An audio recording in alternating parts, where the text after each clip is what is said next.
बिस्मिल्लाहिर्रहमानिर्रहीम, अस्सलाम वालेकुम रहमतुल्लाहि व बरकातुहू। मेरा नाम है अहमद अकील, आप देख रहे हैं प्रॉपर्टी एंड टीवी। ये यंग जनरेशन है, अगर ये अपने पाँव पे सही मानों में खड़ा हो जाए या पाकिस्तान की जो यूथ है ये सही मानों में एम्पावर हो जाए तो पाकिस्तान तरक्की कर जाता है। या दुनिया में जो भी ममालिक तरक्की किए हैं वो साइंस, टेक्नोलॉजी, एजुकेशन, स्किल्स इसकी बेस के ऊपर खड़े हुए हैं और कामयाब हुए हैं। सवाल ये पैदा होता है कि जो हमें सुनने वाले हैं या आप अगर यंग हैं और आप अभी अपने किसी भी जिस शोबे में काम कर रहे हैं कामयाब नहीं है, तो वो क्या कुछ करना होगा, क्या आप जल्दी कामयाब हो सकते हैं। मैं अपने एक्सपीरियंस से बात कर रहा हूँ और अगर आप मेरे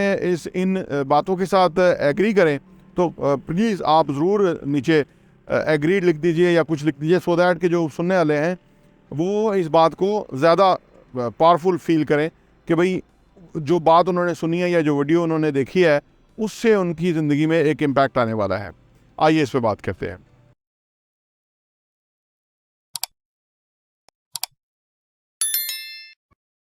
वेलकम बैक। देखिए, कौमों की ज़िंदगी में जो नौजवानों को किरदार है बहुत अहम है। इकबाल ने भी आप देख लीजिए सारी शायरी जो के अंदर जो मोटिवेशन का काम किया वो नौजवानों के लिए किया और उन्होंने कहा कि जवानों को पीरों का उस्ताद कर, यानी खिरद को ग़ुलामी से आज़ाद कर, जवानों को पीरों का उस्ताद कर। अब सवाल ये पैदा होता है कि जो इस वक्त वो नौजवान हैं जो कि अपनी ज़िंदगी शुरू करना चाहते हैं या अपनी ज़िंदगी में कामयाब होना चाहते हैं या उनको बहुत सारे मसाइल दरपेश हैं, सामने हैं और उन्होंने उन मसाइल का मुकाबला करना है और अपनी ज़िंदगी को आगे लेके जाना है, वो क्या करें। तो ये जो वीडियो है उसके अंदर हम उनके लिए चंद तजावीज़ देने लगे हैं ताकि वो इन तजावीज़ की रोशनी में अपनी लाइफ को जो है वो एक बेहतरीन बनाए। देखिए, सबसे पहले इम्पॉर्टेंट बात यह है कि ज़िंदगी जल्दी शुरू करनी चाहिए।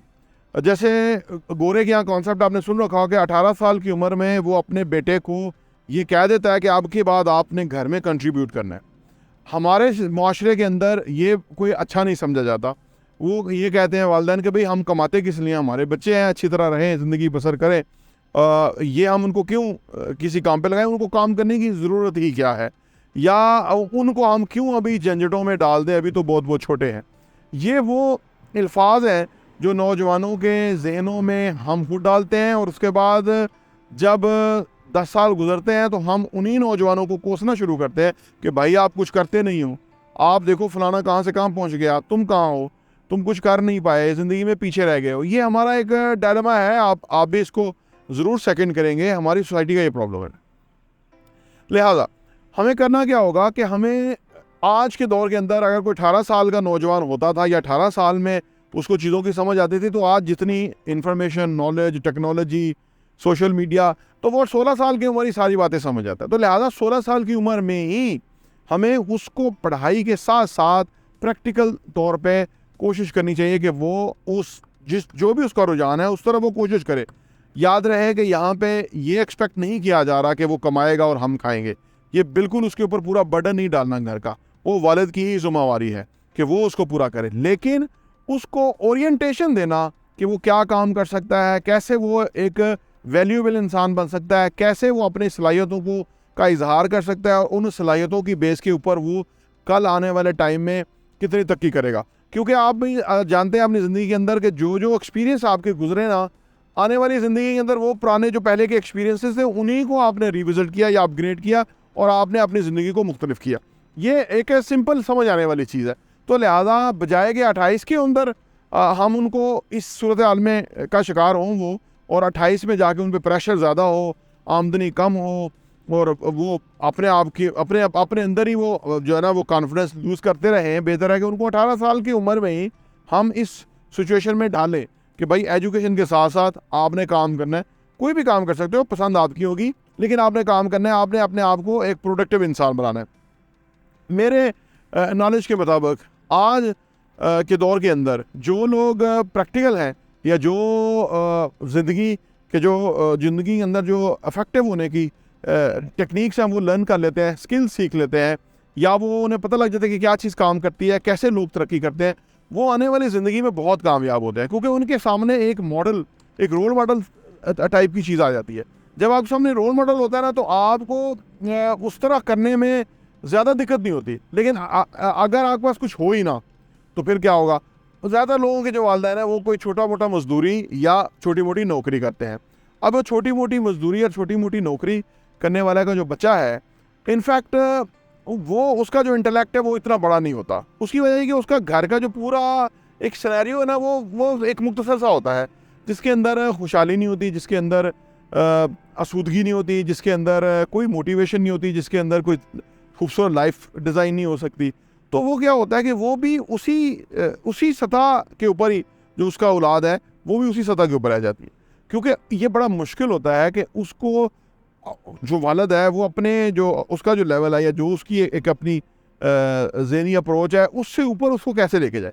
तो वो तब होगा कि जब वो उसको एजुकेशन के साथ साथ कुछ मुख्तलिफ स्किल्स फराम करेगा, मुख्तलिफ जगहों पे वो कोशिश करेगा, वो प्रोडक्टिव माहौल के अंदर जाएगा और उससे वो लर्न करेगा। आपने देखा कि जो बच्चे इब्तदाई उम्र में हॉस्टल में चले जाते हैं, या वो किसी फ़र्ज़ करें किसी बड़े शहर में चले जाते हैं, या वो अपने आप को अप्लाई करने के लिए बरूनी मुल्क चले जाते हैं, तो वो 2-4 सालों के अंदर ना एक स्टैब्लिश पोजीशन में सेट हो जाते हैं। लेकिन जो लोग घर में एक सेफ़ एनवायरनमेंट में, एक सिक्योर एनवायरनमेंट में, एक कंफर्टेबल एनवायरनमेंट रहते हैं, वो ज़िंदगी में पीछे रह जाते हैं। बिल्कुल ये उसी वजह से है कि वो शुरू में जब जाते हैं उन्हें पता होता है कि अब हमें किसी ने पैम्पर नहीं करना, किसी ने हेल्प नहीं करना, किसी ने हमारे लिए नहीं कुछ करना, हमने खुद ही करना है। और फिर वो अगर पाकिस्तान से बाहर चले जाएँ तो वो मुआशरा जो है वहाँ तो बिल्कुल हर कोई अपने लिए कर रहा होता है, अपना रिस्पॉन्सिबल होता है, तो वो उस एनवायरनमेंट में जाके जल्दी तरक्की कर जाते हैं। बल्कि भले उनके वालिदैन जो है वो छोटा मोटा कोई काम करते हैं, छोटी मोटी मजदूरी कर रहे थे, क्योंकि उनका जो एक अपने उस एनवायरनमेंट से डिस्टेंस हो जाता है और डिफरेंट एनवायरनमेंट में चले जाते हैं, वो तरक्की कर जाते हैं। तो लिहाजा अगर आप अपनी औलाद को या अपनी जो हम पाकिस्तानी यूथ है, अगर हम इसको अंडर एस्टिमेट करें तो हम बहुत बड़ी ज़्यादती अपने साथ और उनके साथ करेंगे। हमें इनको अंडर एस्टिमेट नहीं करना चाहिए। मेरे नज़दीक इनके अंदर बहुत टैलेंट है, बहुत सलाहियतें हैं, इनके अंदर बहुत कुछ है। सिर्फ यह है कि जो इकबाल ने कहा था ना कि खुर्द को ग़ुलामी से आज़ाद कर, जवानों को पीरों का उस्ताद कर, हमें उनको ये यकीन दिलाना है कि वो बहुत कुछ कर सकते हैं और उनको हमें वो सपोर्ट फराम करनी है जो हमें नहीं मिल सकी किसी वजह से, या वो हमने उनको फराम करनी है किसी वजह से, ताकि वो अपनी ज़िंदगी एक खूबसूरत ज़िंदगी डिज़ाइन कर सकें, वो अच्छी ज़िंदगी जी सकें, रह सकें, ताकि वो ज़िंदगी के अंदर मसाइल, गुर्बत, अफलास, बीमारी, बेरोज़गारी, नफ़रत, मुनाफ़कत, इन सब चीज़ों से निकल जाए और वो एक बड़े और अच्छे इंसान बने, जो कि हमारा दीन बताता है, जो कि एक इंसानियत का एक लेवल है अशरफुल मखलूक़ात होने के नाते, कि वो एक जो इंसान है वो इन तमाम मखलूक़ात से इसलिए बेहतर है क्योंकि वो अल्लाह ने वो एक सुपर जो है ना एक इंसान, वो एक मखलूक बनाया है जिसको कि फ़रिश्तों ने भी सजदा किया था। आप देखिए ना कि वो फ़रिश्ता जो इब्लीस था, शैतान था, उसने ये कहा था कि मैं बहुत अमल करने वाला हूँ और ये तो मसाइल पैदा करेगा, आप मेरे ऊपर इसको तरजीह दे रहे हैं। तो आप देख लीजिए कि अल्लाह ने अगर हमें इस लेवल पे प्रेफर किया है, सलाहियतों के साथ पैदा किया है, फ़रिश्तों से सजदा करवाया है इंसान को, तो फिर हमें अपना मकाम पहचानना चाहिए और उसके लिए जो हमारे नौजवान हैं वो हमारे लिए बहुत इंपॉर्टेंट है। हमें उनकी टेक केयर करनी चाहिए। हमें उनको ये टेक केयर का ये मतलब नहीं कि पैम्पर करें, हमें उनको नए मौके देने चाहिए, हमें उनको चैलेंजेस से लड़ना सिखाना चाहिए, हमें उनको हिम्मत, जोश दिलाना चाहिए, हमें उनको शाबाश देनी चाहिए एक अच्छा काम करने के ऊपर, सो दैट कि उनके मसल्स बने और आने वाली ज़िंदगी में वो बहुत कामयाब हो। टॉप 2 इंटरव्यू देखने का बहुत बहुत शुक्रिया।